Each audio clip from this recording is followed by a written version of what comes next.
Hello friends, welcome to my channel. আজ আমি আপনাদেরকে বেবি অনিয়ন কারি দেখাবো।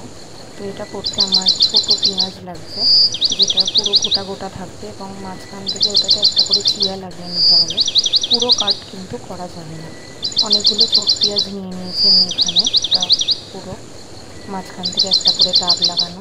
নিয়ে নিয়েছি ধনে পাতা, আর নিয়েছি ভিজিয়ে রাখা হিং, যেটা আমাকে ফোড়নে ইউজ করতে হবে। আর আছে এখানে ভিজানো তেঁতুল। এখানে আমার লাগছে ফোড়নে দেওয়ার জন্য গোটা জিরে, কালো জিরে, সর্ষে, কুচনো পেঁয়াজ, কাঁচা লঙ্কা, আদা আর ক্যাপসিকাম। আর লাগছে চিনি, নুন স্বাদ মতন। আর লাগছে গুঁড়ো লঙ্কা, ধনে জিরে আর লাল মির্চ পাউডার, ওটা কালারের জন্য। প্রথমে কড়াইতে আমাকে তেলটা ভালো করে গরম করে নিতে হবে, তার জন্য আমি তেলটা গরম করতে বসিয়ে দিয়েছি। এবার ছোট পেঁয়াজগুলোকে ভালোভাবে ব্রাউনিশ কালার করে আমাকে ফ্রাই করে নিতে হবে। বারবার নাড়াচাড়া করতে হবে যাতে না বেশি পুড়ে যায়। এটা কিন্তু হালকা ফ্রাই হবে, ডিপ ফ্রাই কিন্তু হবে না। পেঁয়াজটাকে ভালোভাবে নাড়াচাড়া করে ভেজে নিতে হবে আমাকে।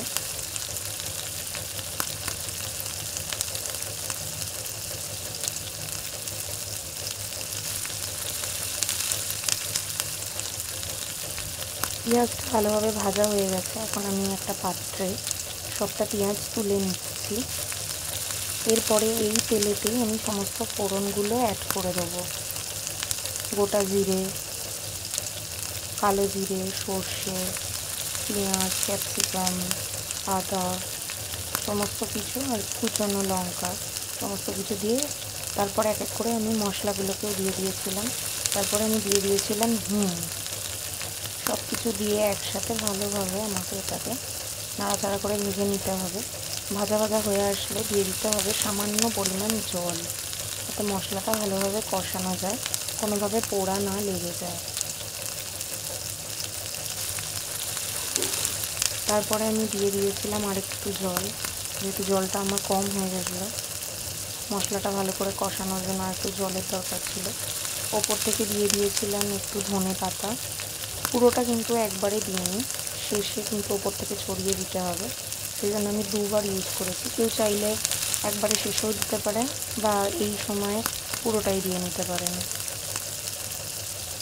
একঘেয়ে মাছ চিকেন খেতে যদি ভালো না লাগে, তখন যদি মুখের স্বাদটা চেঞ্জ করতে চান, তাহলে এই রান্নাটা অতি অবশ্যই ট্রাই করে দেখতে পারেন। এরপরেই আমি দিয়ে দিয়েছিলাম তেঁতুলের পাল্পটা, যেটা যেটা আমি আগে থেকেই ভিজিয়ে রেখেছিলাম।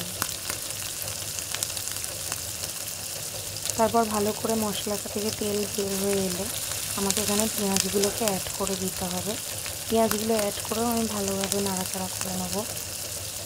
দিয়ে এটাকে ঢেকে আমাকে 5 থেকে 7 মিনিট মতন রান্না করতে হবে। তারপরে ওপর থেকে ঢাকনাটা তুলে ওপর থেকে ধনেপাতাটা ভালোভাবে ছড়িয়ে দিয়ে রান্নাটা এখন পুরো টোটালি কমপ্লিট সার্ভ করার জন্য।